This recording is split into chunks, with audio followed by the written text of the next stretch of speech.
харах бол үнэхээр буянтай амтан. Харах гэлтгүй одоо хулган, усан гахай, сармагчин дээр хүртэл туршилт явдаг. Энэ амтан дээр явсан туршилт гэдэг туршилтын үр дүн бол шинэ ухааныг хуурамч шинэ ухаан руу хальтаж орохоос хамгаалдаг. Одоо сүүлийн үед хуурамч шинэ ухаанууд тухай ойлголт их гарч ирсэн. Тэгэхээр энэ миний ард байгаа энэ харахны хөшөө бол би шинэ ухаан 42 жил одоо ажиллаж байна. Анх 1977 оны 4 сарын 21-нд тэр үеийн шинэ ухааны активын байгалийн нэгдийн хүрээнд орохдоо би туулайд туршилт хийж ирсэн. Тэгээ хархан дээрх туршилт бол миний амьдралд бол 2 удаа нэлээд том төвшөнд явагдсан. Би 81-аас 85 онд Оросын холбооны улсын СЭЧ-ний нэрмжтэй анагаах ухааны дээд сургуулийн эмс факультетээр аспирантур суралцах үедээ 4 эмс судалсан хүн. Нэгдүгээр одоо энэ кинологи гэдэг имийг судалж байлаа. Алдарт эрдэмтэн Машковскийн одоо нийлгжүүлэн бий болгосон бета блокатор OP46, OP47 гэдэг имийг судалж байлаа. Дибонол гэдэг имийг судалж байлаа. Айн тагсаад үйлчилгээтэй. Монгол оронд ургадаг алаг унчир гэдэг ургамлыг судалж байлаа. Тэр нь 500-аад харцаар суулгацсан. Одоо миний тэр докторийн диссертацид 500-аад амтанд одоо туршилт авсан тохиол дүн бий. За дараа нь би аспирантур төгсөж ирээд 4 гол эм дээр ажилласан. Сайлимон, Нипромон, одоо артишокос хийсэн хоббитас, барбадин гэдэг. Энэ эмэн дээр бараг 2-3 мянган харах хулган дээр туршилт тавьсан. Тэгээ энэ буянт амтныг бас бид мөнгөчүүлэх хэрэгтэй. Та бидний хэрэгжилж байгаа хоол унд эм тариа бүгд энэ амтан дээр тавигдсан туршлаад амждаг гэдгийг бид ойлгох хэрэгтэй. Ер нь хүн дээр явагдсан шууд туршилтууд дандаа тийм буруу үр дүн гарахад хүргээд байдаг. Хархан дээр генийн дэвшинд, электрон микроскопын дэвшинд, дэлхийн шинэ ухааны одоо суут эрдэмтдийн сүүлийн 300 жил бий болгосон энэ мэдлэг дээр тухайд Мичел, Морган, Мендел, Дарвин, Эйнштейн, Макс Планк гэсэн том эрдэмтдийн бий болгосон шинэ ухааны үзэл баримтлал дээр тулгуурлаж шинэ ухааныг явуулах юм бол энэ хуурамч шинэ ухаан гэдэг энэ баг шинэ ухаан бол хар тамхи гэж хэлмээр. Шинэ ухааны мапи гэж хэлмээр. Ийм амжилттай үзэгдлээс хамгаалдаг. Тийм учраас энэ хөшөөний дээр үл ерөөс агуулга нь ерөөсөө л тэр. Нэгдүгээр шинэ ухааныг бол жинхэнэ энэ тэр 4.5 тэрбум жилийн настай биоэлюцийн технологи шугам дээр нь байршуулъя. Тэр зүй тогтныг байршуулъя. Анх амьдрал үүсэхдээ бол электрон, протон, мембран, аденозин дээр фосфат гэсэн гол ийм тогтцоонууд дээр бий болсон шүү дээ. Энэ бол өнөөдөр ч гэсэн хамгийн өндөр хөгжөлтэй уурах тарихны дотор байдаг л зүйл. Ийм болгоё. Тэгээд генийн түвшин судалгаа явуу, электрон боксоны түвшинд явуулъя. Энэ уламж дангаах ухааны хий шаргадын онолыг аль болохоор одоо шинэ ухаанлаг биш байдлаас нь одоо тэр хуурамч шинэ ухаан гэдэгт орно шүү дээ. Амьд эсийг хий шаргадана гэдэг амь зүйлээр орлуулна гэдэг бол шившгтэй зүйл байхгүй юу? Ийм жишээнүүд шинэ ухаанд маш их бай. Одоо ухаандаа саяхны жишээ хэлье бид. Одоо зөвлөд толгой ус гэж байх үед энэ генетикийн шинэ ухааныг дээр айхтар хүн гарч ирсэн. Тропин Лисенко гэдэг. Тэр нөхөр яадаг байсан гэдэг зэрэг mainly генетик худлаа. Мичүүрийн генетик зөвөө. Ген гэж амьд эс дотор байхгүйгээд өөрийнхөө баг багшуулж исэн Николай Вавилов гэдэг мундаг эрдэмтдийг шоронд хийдгүүлсэн. Шоронд тэрүүн нас орсон. Энэ хуурамч шинэ ухаан юм уу шинэ ухааныг зүй тогтоос нь холдуулна гэдэг нь өөрөө нэг зөвхөн нэг төр зураг юм уу нэг цаг хугацааны үзэгдэл биш. Дандаа хүний амь нас шинэ ухааны хөгжил доройтолд хүргэж идэг. Тийм учраас би түрүү хэллээ шүү дээ. Discipline science буюу хуурамч шинэ ухаанаас айлуулахаар зайлшгүй хамгийн сайн арга чинь бол энэ зүйл мөн гэдэг. Энэ харах бол энэ бэлэгдэл. Цаахан талд нь бас үг байгаа. Тэрэн дээр юу гэж хэлсэн гэдэг тэр судалгаа сургалтын ажлыг хуурамч шинэ ухаан discipline science-аас оруулахгүй ойлтолцох гэсэн. Ерөөсөө л энэ шинэ ухаан өөрийнхөө зүй доктороо зам өрөөрөө энэ эрдэмтдийн бий болгосон мундаг том онолуудыг суурлаад тэгээд тэр манай дэлхий үүсэн 15 тэрбум жилийн зүй тогтол дотор дэлхий дээр амьдрал үүсэн 4.5 тэрбум жилийн унган толцоон дээр суурлах юм бол ямар ч алдаа гарах. Энийг бэлэгдэл болоод.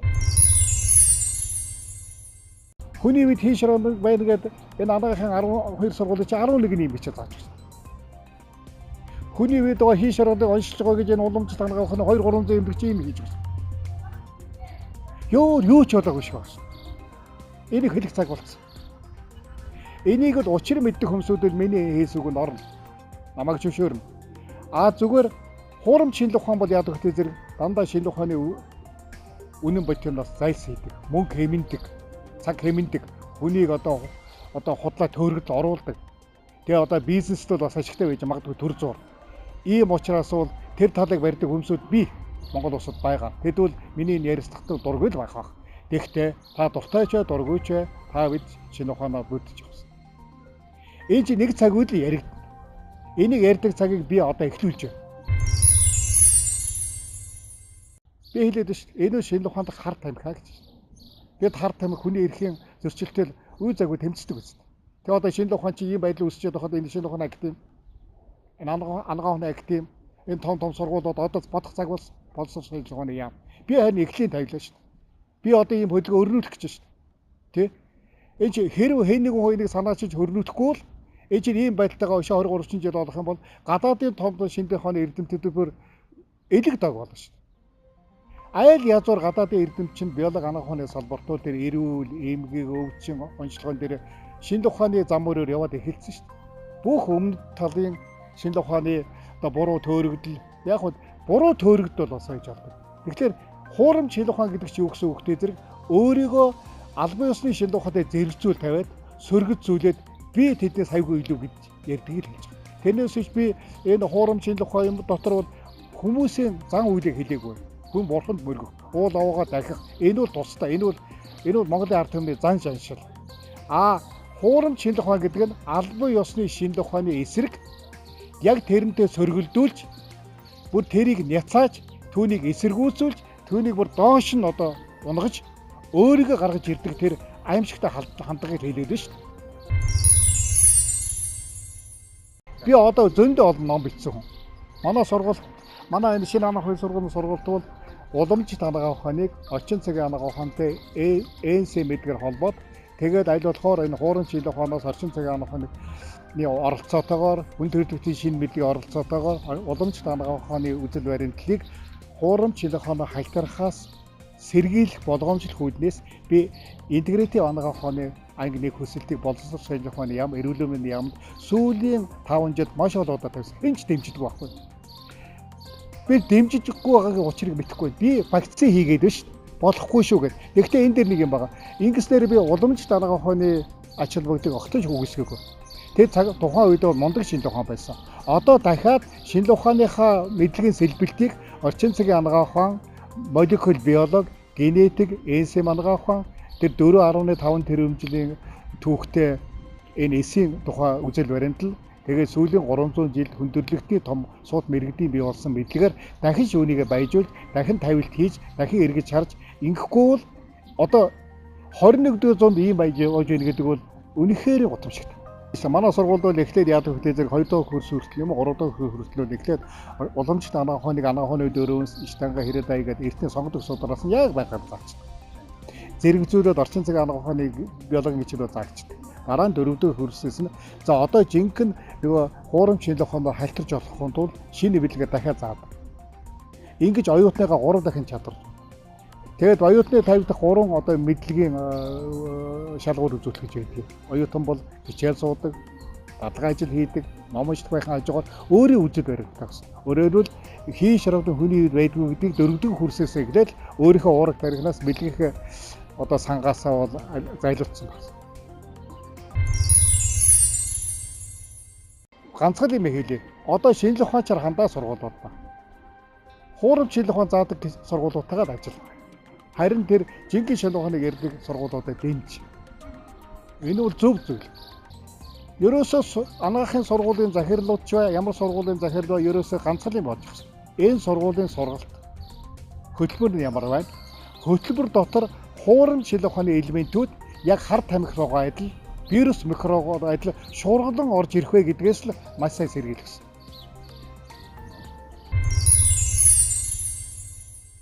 Ерөөсөө энэ дэлхийн бүх сургуулиудыг ингээд эрен бэлдэг дэлхийн бүх сургуулиуд бол эсэж байгаа хүмүүстэй юм уу эсэж байгаа хүмүүсийн ард байгаа улсуудад нэг л юм үзүүлдэг шүү дээ. Тэрний үгчээс манай хөтөлбөр энэ байна гэл.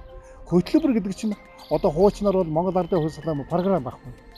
Энэ програмын дотор энэ сургуульд элсэн оюутнуудыг хэрхэн сайн мэргэжлэн болох бүх зүйл чинь арга технологи байна. Энэ бас нууцлалтай. Эмзэн сургалтынхаа магадлалын идэвхжлийн хөлбөр гаргаад ирсэн.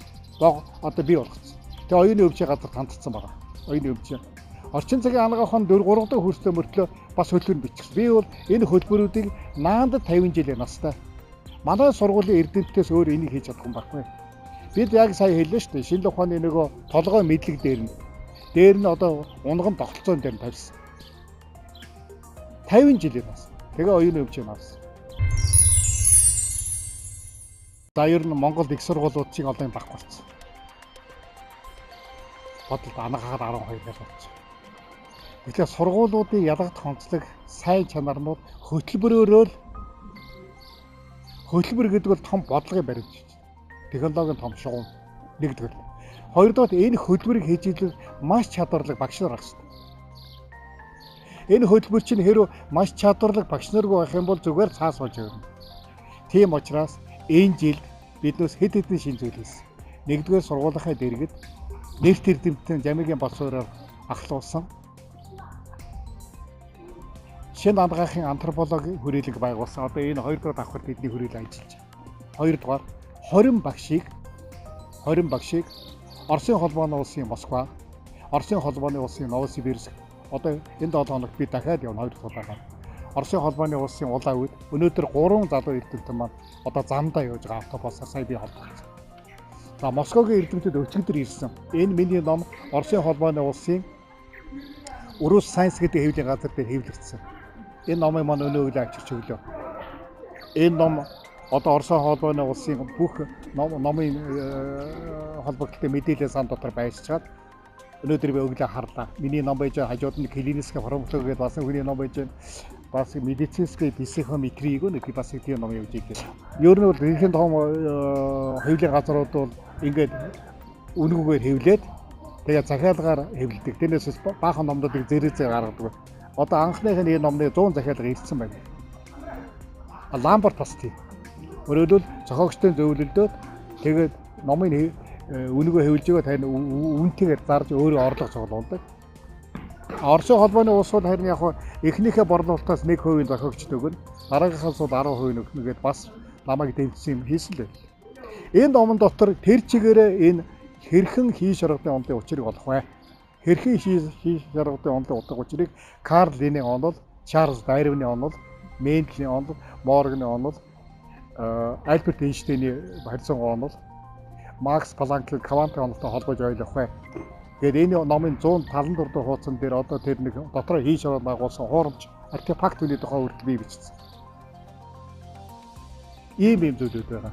Би бас мэддэг юм аа Ламбартд бол би барга хэлсэн байна. Тий.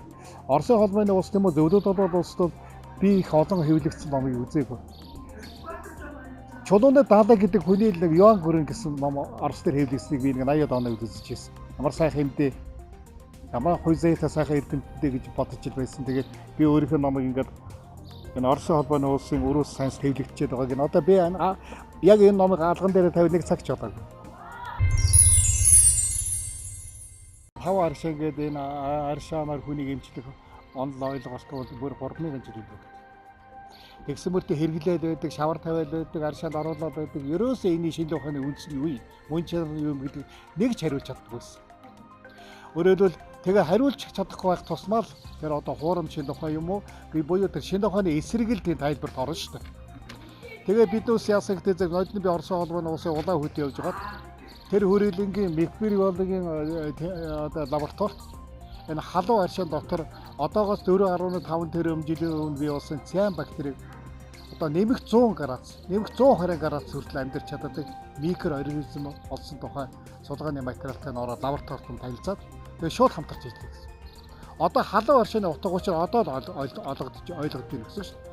Тэн дотор одоо манай энэ дэлхий дээр амьдрал үүсэл анхын байж исэн тэр циан бактериуд үржээд өсөөд өөрөөсөө витамин ялгаруулад, фермент ялгаруулад, тэгээ сахарыг задлаад, уургийг задлаад хүгэрт нэгдүүдийг ангижруулсан энэ том уруул өгж идэг. Тэгээд ингээд би Оросын холбооны улсын ард эмтэд хамтран ажиллая. Тэгээд хэд маань 4 сарын 20 дээр дарханд хуралд ирээд тэгээд бидээс ерөгийн халуун аршин руу одоо байгаль орчны яамнаас жишээр даваад явцгаасан. За тэр үед ерөгийн гол үертэй байсан. Хоёр талдаа хайлаатай. Мөсөн доогоор идэгдсэн. За тэгээд яасан гэхдээ зэрэг их зардал гаргасан. 100 хараагаас 2 зил 131 гэдэг хүчрэх машиныг аваад тэгээд одоо манайхаа явцгаасан. Би наан үлдсэн. За тэгээд харин 231 машин явсандаа бол хоёулаа ингээд суусныгаа чирж гаргаж явсаргаад тэгээд Оросын холбооны улсын 5 эрдэмтэн тэр дотроо ялангуяа тэр Бархута гэдэг мундаг эрдэмтэн явсан. Өөрснөө очсон. Дээж аваад ирсэн. Одоо дээжийг тэнд судлаад эхэлсэн. Өөрөө тэр дотор одоо дэлхийд бүртгэдэггүй тийм цайн бактериуд байх байл гэж бид гордож байна. За манаас 2 3 судлаач явчихсан. Нэг нь бол генетикээр судалгаа явуул, нөгөөх нь бие хэмээрээр, нөгөө 3 дахь эрдэмтэн бол энэ фармаколог, биологи ач холбогдол судалгаа явуулна. Одоо эд маань бол тийм 14-өөс 21 хоног байгаа. Судалгааны бүх арга зүйнүүдийг одоо хоригдсон. Өнөөдөр тэр эрдэмтэд төлөөж яваад маргааш судалгааг энэ гайхалтай. Өөрөөр халуун аршааны тухай цоо шин үзэл баримтлал, цоо шин мэдлэг, цоо шин санааг бид дэлгэхэд гаргадаг гэж. Юу нэг ингэдэг шүү дээ. Энэ халуун аршааны байгаа тэр шавар дотор л анх одоогоос 4.5 тэрбум жилийн өмнө анхны одоо хүчил төрөгч хэрэгэлдэг циан бактери гэдэг фотосинтезийн урвал явуулдаг ийм бичил битэд бий болсон гэж үздэг шүү дээ. Тэр маань явж одоо бидэнд аршааны эмчилгээний ач холбогдол гэж ойлгодог юм. Аршаагтай нэг шаврын тухай зүгээр нэг усны тухай асуудал. Доктор нь маш олон төрлийн ашигтай термофил бичил биетэн байдгийн байна гэдэг ийм ойлголтыг би уламж танах нь энэ олон эрдэмтдийн оролцоотойгоор оруулж ирлээ. Энэ сургалтанд хэрэглэгдэж байна. Бид одоо тэдэнтэй хамтраад ийм цэвэр өсгөрүүд гаргаж байгаа. Зарим өсгөрүүдээр бүр хураашуулаад тэгээд одоо бэлтгэл болгож хэрэглэх. Маш олон юм бодож байна. Яг бодлого болгон биелүүлээд идэгч гэсэн би аршаа судлалыг бол халаан аршаа судлалыг цоо шин арга зам дээр тавьсан гэж харж. Одоо бид хужиртыг судлана, цэнхрийн аршааныг судлана. За шаргалжуудыг судлана. Гэхдээ хүмүүс энэ судалгаа явагдсанаа байгаль орчин нөлөөлөлд битгий бодоо 2 литр уснаа. Тэгээд 20-30 литр уснаа тухайсаар маш ариун нөхцөлд авна. Маш одоо нарийн технологи методикоор авна. Ингээд энэ халуун аршаа судлал дээр цоо шин уур амьсгал бий болж байна. Энэ бол нөгөө ээсэ мангаахын энэ ангаахны дэвшийг л асуудал шүү дээ. Өөрөөр хэлбэл уламжлалт ангаахны аршаа судлалын асуудлыг орчин цагийн ангаахаа болон хүндрэлтний шилдэг мэдлэгтэй холбож. Өөрөөр хэлбэл юу гэж ойлгох вэ? Зэрэг аршаан дотор чинь тэр Макс Планкийн квантын онлын гол элементүүд, объектууд болох электрон, протон, аденозин тэр бас л явж идэг байна. Тэгээ бид ингэж ерөөсөө ойлгох. Бидэнд ингэж ойлгох оюуны цар хөрөө туйлын дутмаг байлаа шүү дээ. Тэгээд хуучин цагийн номнууд уншчихвал тэгээ болчлоо гэж бодоод тэгээ одоо өвчтөндөө ч энэ аршааныхаа ачлуудыг ярьж чадахгүй, хэлж чадахгүй. Яаж хэрэглэх, хэд үед хэрэглэдэг, ямар үед хэрэглэдэг, ямар насан үед хэрэглэдэг, ямар доослуугаар хэрэглэдэг, хоригдох заалтны үеийн гамгдыг яаж хийдэг баг. Ер нь гээд ямар нэг таны мэдээгүй мөн чирээ тогтоог байх үед байгаа нөхцөл ерөөсө хүмүүс юм үйлчлэгчтэй юм хийж чаддаг. Тэгээд дийлэхтэй худлаа юм. Тэрий чинь нөгөө тэр одоо хуурын шинэ ухааны юм уу, буруу шинэ ухааны юм уу, шинэ ухааны эсрэг үзэл байл гэж хэлдэг. Ер нь ямар үедээ ингээд шинэ ухаан буруу зам руугаа тэр одоо хуурын шинэ ухааны хайлтдаг гэдэг таны мэдхүү мэдлэгийн түвшин дутагдахтай зэрэг шал өөр юм өөрөөсөө ингээд санаанаас авч ярьж эхэлдэг. А тэрийг хоригддаг хамгийн сайн арга нь юу гэдэг зэрэг л энэ шинэ ухаан гэдэг аваа зүйл шүү дээ. Манайх ч одоо шинэ ухааны активтэй шүү дээ. Монголд 40% актив байна шүү дээ. Яагаад эд юм хийдэг юм бэ? Яагаад энэ сайхан мэдлгүүдийг бүтээд мэдлэг бүтээж байгаа эрдэмтэд дэмжиж шинэ мэдлгүүдийг бий болгоод хүн ардаа соён гэрх ажил явуулдаг юм бэ? Нэг л байгуулгал байгаад байдаг. Тэгээ нэг хэдэн хүнийг л эсвэлж авдаг. Тэдний бүтээл гэж огтож байхгүй. Гэхдээ наачид активчтраа гэж би хэлэх гээд шүү дээ. Наачид та нарын нүдний өмнө ард чинь өвөр чинь хуурамч шинэ ухаан хөгжиж байгаа та нар ягаад тэрнтэй хэмждэг? Та нар чинь энэ шинэ ухааны одоо соён гэрэлдэг энэ янз бүрийн одоо буруу шинэ ухаан орж ирэхэд хайлдаг хамгаалдаг байлагч нар юм байна. Өнөөдөр энэ нэвтрүүлгэнд надад олон эрдэмтэд оролцоогод энийг ярьж явах хэрэгтэй. Би ягаад ганцаараа суугаад? Би ягаад ганцаараа одоо өнөөдөр анхудаа Монгол улсад энэ хуурын шинэ ухааны эсрэг одоо үзэл баримтлалаар ярьж байгаа. Би энэ бол Монголыг аврах гэж. Монголын шинэ ухааныг аврах гэж шүү дээ. Энэгээрээ байх юм бол гадаадын эрдэмтдүүд үнэхээр Монголын шил ухааныг тоохгүй. Монголын шил ухааны академик тоохгүй. Хөдөө аж ахуйн академик тоохгүй. Анх ухааны академик тоохгүй. Шал буруу ярьдаг улсууд гэж хэлсэн шүү дээ. Өнөөдөр Оросын холбооны улсын одоо хэдэн зуун эрдэмтэд миний номыг уншиж эхэлж байна. Загалал авч энэ чинь ямтхаа. Монгол мөнгөөр юу юм? 485 585 рубль гэж чинь 20 мянган төгрөг. Оросын холбооны Оросын эдэмтчийг шинэ ухаан дайртай мөнгөө шинэ ухаан зориулдаг улсууд бол би уншаад эхэлсэн. Сая 100 захиад гарчлаа. Энэ хэвлэгдээр 14 хонж байна шүү дээ. Одоо юу ч гэсэн халуун аршин гэдэг евро хужирт шаргалжуулалтын харж халуун аршин дотор бол энэ эртний цайн бактериуд илэрсэн. Төр зүйлийн тогтоогдсон. Тэгэхээр тэр өөрөө амьд организм учраас өөрөөсөө янз бүрийн биологийн идэвхтэй ашигтай бодисуудыг ялгаруулдаг. Тэгээ усаа баяжуулж яах гэсэн үг шүү дээ. Тэр маань эргээд уухад уух харшаа хэлбэрээр гадна заслаар хийхэд гадна дацлаар. За ама шавар мэгээ хийх шавар мэгээ. Үндсэндээ энэ халуун шавар эмчилгээ, халуун аршаа эмчилгээ чинь мөн чанар нь энэ ашигтай энд хэдэн зуун бактери байна шүү дээ. Ашигтай. Тэр байтга энэ чинь өвчин төрүүлдэг, халдвар төрүүлдэг бактериудыг хүртэл устгах чанартай шүү дээ. Энэ хоёрын чинь хооронд антагонизм байсан. Ийм эхлэлийг л бид тавьчлаа. Одоо залуу эрдэмтэд энэ салбарт гарч ирнэ, хамгаална. Монголыг өндөр хөгжилтэй улс орон болгож хувирахын тулд залуу үедээ анхаарах хэрэгтэй. Анханаас нь залууцуудаа энэ сурагч байхаас нь бүр цэцэрлэгийн одоо хүмүүжигч байхаас нь эхлээд энэ шил ухааны арга барил зөв заах хэрэгтэй. Багч гэсэн ойлгомжтой хэлээр Эйнштейн гэж хэн байсан юм бэ? Маркс, Планк гэж хэн байсан юм бэ? Мендел гэж ямар хүн байсан юм бэ? Дайрон гэж юу хийсэн гэдгийг сурах. Хоёрдугаар нь ер нь манай ихтэй сургуулиуд сурагчдад ээлтэй багс. Одоо та нар ингэ нэвтрүүлэг авч байгаа чинь энэ араар нэг үйлдээд байгаа хүүхдүүд нэг 160 хүүхэд байна. Энэ манайд иргэд байдаг 19 дугаар сургууль ийм барилга шинэ барилга барих болоод 9, 10, 11, 12 дугаар ангийнхаа сурагчид манай дээр хичээлж 160 орчим. Би нэг ч мөнгө авна. Ямар та төрөөс авахгүй. Ер нь одоо нэг энэ сайхан сургуулийн байшин барилгыг нэг 19 дугаар сургуулийн 9, 10, 11, 12 дугаар ангийнхаа сурагчдаа одоо хичээллүүлээд сургалтын ажиллагааг сайхан явуулаад сайхан тогтын орчинд байлгаад багш нарын ч гэсэн одоо манай дээр байгаа шүү дээ. Хийх хэрэгтэй. Энэ бол бас манай сургуулийн нэг энэ боловсролд сургууль сурагчдад өсөр үедээ хандлагыг илэрхийлэх гэж бодож байна. Хоёрдугаарх нь яг хөө энэ сургуулиуд ингээд элсүүлээд авчдгийг.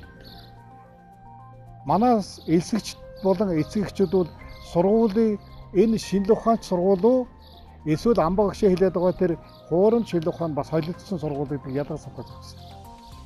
Та хэрвээ үр хүүхдээ тэр хуурам шинэ ухаан холилдсон сургуульд оруулах юм бол энэ чинь ерөөсөө 21 дэх зуунд хэнч хэрэггүй мэрэгчтэн болж хувирна. За магадгүй энэ хөшөө бол манай сургуулийн бас нэг бэлэг тэмдэг манай сургуулийн сургалтын бодлогын агуулгын илэрхийлэл гэж байна. Энэ хархан дээр туршил тавьсан хүн худлаа шинж ухаан ярьдаг.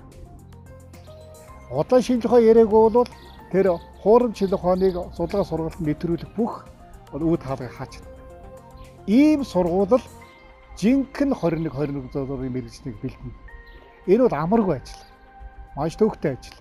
Хэн болгоны хийгээд байдаг ажил биш. Сургууль хоёрыг мөнгө гэж боддог хүмүүс энийг яагаад хийх вэ? Тэдэнд ийм эр зориг байхгүй. Тэр магадгүй анхнаасаа сургуулаа байгуулж ийм бодлого биш байгуулсан байж болно. Манай сургууль бол дандаа эрдэмтэд анхнаасаа 2000 онд 19 жилийн байгуулсан учраас бид хичээлийн агуулга болгоныг тэр тодорхой шинэ ухаан гэдэг зам мөр дээр нь тавьж гिचэл заахыг шаарддаг, хүсдэг. За энэгээр хөтөлбөрүүдээ боловсруулсан. Энэ сургууль болсон. За өнөөдрийн нэвтрүүлгээс эхлээд энэ Монголын шинэ ухаан дахь жинхэнэ шинэ ухаан, хуурам шинэ ухаан гэдэг энэ хоёр эсрэг дэсрэг байр суурийн ялгаа цагийг гаргадаг тогтоодог өдрийг би өнөөдрөөс эхлүүлье гэж бодож байна. Одоо хонд ийм ба шүү дээ. Нэг нь хүний бие амьд эсээс тогтож ирэхэд нөгөө хуурам шинэ ухаан бол амьд хийж чараас тогтож ирэх гэж үзэж байна. За энэ жишээ. Тэр Вавилов Лисенко хоёроо гарлаа шүү дээ. Нэг нь Мендлийн генетик байдаг гэхэд нөгөөх нь мендийн генетик гэж байхгүй, ген гэж эс дотор байхгүй. Ничүүрний генетик гэж би гэж ярьж байгаа чинь бол одоо энэ хуурам чилэг ухааны хамгийн тонгодог шинжлэл дотор энэ орж явдаг шүү дээ. Одоо бид мөдхөө хэрэг энэ байлаасаа гарахгүй бол Монголын эрдэмтэд ийм юм ярьдаг гээд одоо дэлхийн эрдэмтэд бисвэдэ сайенсийн тухай өөрийнхөө бүтээл дотор энийг бичиж эхэлнэ шүү дээ. Гэхдээ ийм өдрийг бид ирүүлмээргүй шүү. Хариуцлага нь энэ дээр байна. Баярлалаа.